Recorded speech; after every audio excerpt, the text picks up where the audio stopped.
ils retournent chez eux dans leur pays.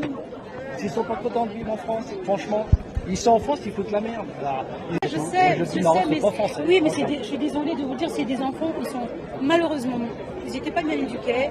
J'ai pleuré même pour les parents, ceux qui leurs enfants ont participé à casser, à brûler, vous voyez.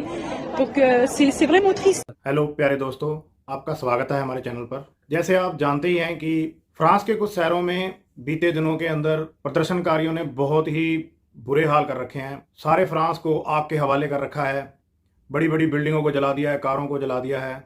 इस हिंसा के अंदर सरकारी बिल्डिंगें और एक बहुत बड़ी लाइब्रेरी है जो वहाँ की, उसको भी आग के हवाले कर दिया गया और जान माल का बहुत ज़्यादा नुकसान हुआ है। इसका जो कारण है, एक 17 साल का लड़का था जिसने ट्रैफिक रूल तोड़े और पुलिस के साथ उसकी झड़प हुई, जो सबने देखा है।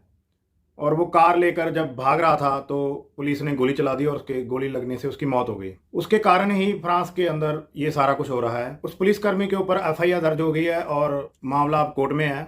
जिन्होंने ये कांड किया है, फ्रांस को तहस नहस किया है, वो सारे शरणार्थी हैं। मतलब इधर उधर के देशों से आए हुए हैं, वहाँ पर लोग हैं जिनको फ्रांस ने बड़े प्यार से वेलकम किया था, लेकिन उसका बदला इन लोगों ने ऐसे दे दिया।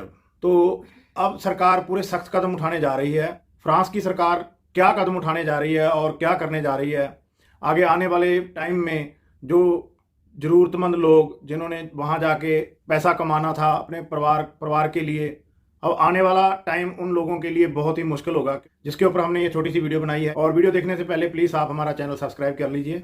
आइए देखते हैं वीडियो। यूरोप चुपचाप बैठा हुआ था, शांति से बैठा हुआ था, काम धंधे की बात कर रहे थे लोग, ट्रेड की बात कर रहे थे। ये इमिग्रेंट्स आए, कुछ इलीगल कुछ लीगल, इन्होंने धक्का देना शुरू करा यूरोप को। और वही बड़े से पत्थर के नीचे दबी हुई जो शैतानी ताकतें हैं दोस्तों, ये फिर निकल के आएंगी। ये मैं आज आपको बता रहा हूं, इस वीडियो को सेव कर लीजिएगा। आप इस वीडियो को सेव करिए, ये शैतानी ताकत फिर से निकल के आएंगी और यूरोप में आग लगाएंगी, पूरी दुनिया में आग लगाएंगी। क्योंकि ये जो राइटर्स हैं, ये जो दंगाई हैं, उनकी इतनी अकल नहीं है, या तो पढ़े लिखे नहीं है या इनको पता नहीं है कि जो यूरोप का जो आपको ऊपर से दिखाई दे रहा है ना इमेज, जो स्क्रीन सेवर है यूरोप का, वेरी पीसफुल, वेरी नाइस, ये बहुत नई नई बात है। यूरोप तो हर समय जमीन रही है खून खराबे की, आज से नहीं, हजारों साल से, even before the Roman empire. अब होगा क्या, मैं आपको बताता हूं फ्रांस में दोस्तों, बड़ी सुनने वाली बात है।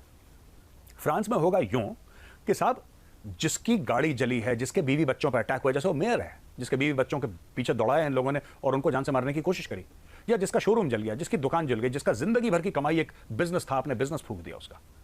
आपसे मेरी मुराद वो जो राइटर्स हैं, मैं उनकी बात कर रहा हूं। उनको ये पता लग जाएगा, या उनके दिमाग में जब किसी को देखिए प्रॉब्लम होती है ना दोस्तों, तब उसको समझ में आता है कि गड़बड़ क्या है। तब वो दूसरे, एक कॉन्टेक्स्ट होता है, हर एक चीज का एक परिप्रेक्ष्य होता है। देखिए, सच और झूठ, गलत और सही की बात ही नहीं कर रहा मैं, कॉन्टेक्स्ट की बात कर रहा हूं, एक परिप्रेक्ष्य की बात कर रहा हूं। अब देखिए, जिसका सब कुछ लुट गया, जिसका सब कुछ बर्बाद हो गया, जिसकी कोई गलती नहीं थी, जिसने उस 17 साल के लड़के नाहिल पे गोली नहीं चलाई थी, उसको पता भी नहीं था नाहिल कौन है, उसको पता भी नहीं क्या हो गया, लेकिन जो दंगाई थे उन्होंने उसकी दुकान फूंक दी। अब ये क्या करेगा, वो कहेगा कि जो फ्रांस की डेमोक्रेसी है ना, इसमें गड़बड़ है। भाई, ये मेरे और मेरे परिवार को, ये डेमोक्रेसी, इस टाइप की लिबरल डेमोक्रेसी मुझे नहीं बचा सकती, मुझे बचा ही नहीं सकती है मेरे परिवार को, क्योंकि बचाने में नाकाम रही है। तो मुझे वही फांसीवादी शक्तियों को वोट करना पड़ेगा, वो आए, वही इतने मजबूत हैं, वही इतने कट्टर हैं, वही इतने तगड़े हैं कि इनको मुंह तोड़ जवाब देते हैं। और ये होगा दोस्तों। आपको पता होना चाहिए कि जो कुछ यूरोप में हो रहा है उसका इल्ज़ाम आप पे लग रहा है। जी हाँ, आप पर ये इल्ज़ाम है कि ये सब कुछ आपका किया धरा है, ये सब कुछ इस्लाम का और मुसलमानों का किया धरा है। हमें इल्म भी नहीं है और हम यहाँ पे मौजूद हैं और यहाँ पे बैठ के हम मुख्तलिफ ख्वाब सजा के बैठे हैं कि कल को अपना बेटा या बेटी को यूरोप भेज देंगे या ख़ुद यूरोप चले जाएंगे, मगरबी ज़िंदगी को एंजॉय करेंगे। लेकिन आप शायद इस बात से इल्म है कि अगले चंद मिनट में जो मैं आपको बताने जा रहा हूँ नाज़रीन, आपको पता चल जाएगा कि यूरोप के दरवाजे अब आपके लिए हमेशा के लिए बंद कर दिए गए हैं। इसका खुमियाजा बिल आखिर आपको भुगतना पड़ेगा। और ख़ास तौर पे जो पाकिस्तानी, जो मुसलमान इस वक्त गैर ममालिक में रह रहे हैं, यूरोपीय ममालिक में रह रहे हैं, उनका बोरिया बिस्तर भी गोल होने लगा है। देखिए, मैंने कल देखा मार्सेई में और पेरिस में, शाम्बेरी में, बोर्दो में, आम आदमी अब डंडे लेके निकल गया गोरा, क्योंकि उनका कारोबार तबाह हो रहा है, उनके घर तोड़े जा रहे हैं, इनकी चीजें तबाह हो रही हैं। तो लड़के, लड़कियां, बूढ़े, जवान सब डंडे लेके अपनी अपनी जगहों की प्रोटेक्शन के लिए, दिस इज सिविल वॉर। आज जो हम ट्रेंड सिविल वॉर देख रहे हैं ना फ्रांस में, ये एक खाली रायट्स नहीं है, रायट्स का कोई बेस नहीं है। क्यों? अदालत में जाएं, फ्रांस की अदालत आजाद है, आप अदालत में जाएं, उस पुलिस वाले के ऊपर केस करेंगे। ये क्या है जो आप वो कर रहे हैं? और सबसे बड़ी बात, दुनिया का मूर्ख से मूर्ख इंसान कभी लाइब्रेरी नहीं जलाएगा भाई। एक किताब नहीं जलाएगा। इन्होंने लाइब्रेरी जला दी मार्सेई में। यहाँ पे तुर्की बैठा है गजवाए फ्रांस को ऑर्गेनाइज, गजवाए यूरोप को ऑर्गेनाइज करने के लिए, वहां पे पाकिस्तान बैठा है गजवाए हिंद के लिए। मैंने जब फ्रेंच नेशनलिटी का वो एग्रीमेंट साइन किया था और मुझे सर्टिफिकेट मिला था 96 में, तो मैंने उसमें पढ़ा था, उसमें लिखा था कि अगर आप फ्रांस के खिलाफ कोई काम करेंगे, आतंकवादियों की मदद करेंगे, आपकी नेशनलिटी हम छीन लेंगे। तो ये क्लॉज मौजूद है, आपको इनको वापस भेजना होगा। अगर आज आपने सख्त फैसले नहीं किए ना, तो कल एक बहुत बड़ी सिविल वार आपके सर पे है। फ्रांस कंसीडर कर रहा है लाने का इमरजेंसी रूल।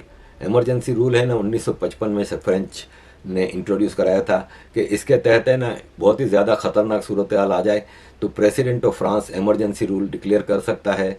उसमें उसके पास एक्स्ट्रा ऑर्डिनरी पावर्स आ जाते हैं और वो लोगों के घरों में घुस के तलाशी ले सकते हैं बगैर कोई वारंट के। इसके अलावा किसी को भी गिरफ्तार कर सकते हैं बगैर के वारंट के। लोगों के लाइसेंस्ड हथियार भी छीन सकते हैं। फ्रांस के मल्टीपल शहरों में एक कम्युनिटी है जिसने दंगे फसाद किए हुए हैं और उन खूबसूरत शहरों का, उन खूबसूरत मुल्कों की ईंट से ईंट बजाई हुई है। एक ही कम्युनिटी है जो दुनिया की सबसे बड़ी विक्टिमाइज कम्युनिटी है, और वो है मोमिन। गाड़ियां जला रहे हैं, पब्लिक इमलाक को जला रहे हैं, आग लगा रहे हैं और दुकानों को लूट रहे हैं। हिजाबी औरतें दुकानों को लूट रही हैं। ये कौन से मुजाहरे हैं? ये कौन से हक की लड़ाई लड़ी जा रही है? ये कौन सी आज़ादी राय का इजहार किया जा रहा है? ये ड्रामेबाजी है। जहां पर इन्होंने पुलिस स्टेशन, थाने, दुकानें लूट ली, जला ली, वहां पर इन्होंने मार्सेई की लाइब्रेरी भी जला दिया। ऐसा कभी भी नहीं होता कि कोई आराम से चुप करके खत्म हो जाए। फ्रांस में मेरा ख्याल 12-13% मुसलमान है, बाकी के तो नॉन मुस्लिम ही है ना, और इनकी धुलाई होगी, आहिस्ता आहिस्ता धुलाई होना शुरू हो गई है, नए कानून बनने शुरू हो गए हैं। जो दहशतगर्दी करेगा या उसमें पकड़ा जाएगा उसको डिपोर्ट कर देंगे। इसका नतीजा जो है सही नहीं निकलेगा। अगर कोई ये समझता है कि ये बड़े आराम से ये इस्लाम के झंडे गाड़ लेंगे, इतने आसानी से नहीं होगा, कुछ नहीं होना। इनको डंडे पड़ने हैं, बहुत डंडे पड़ने हैं, लेकिन साथ में हमारे और लोग भी बेचारे मल्टी कल्चरल लोग जो है ना वो भी रगड़े जाएंगे।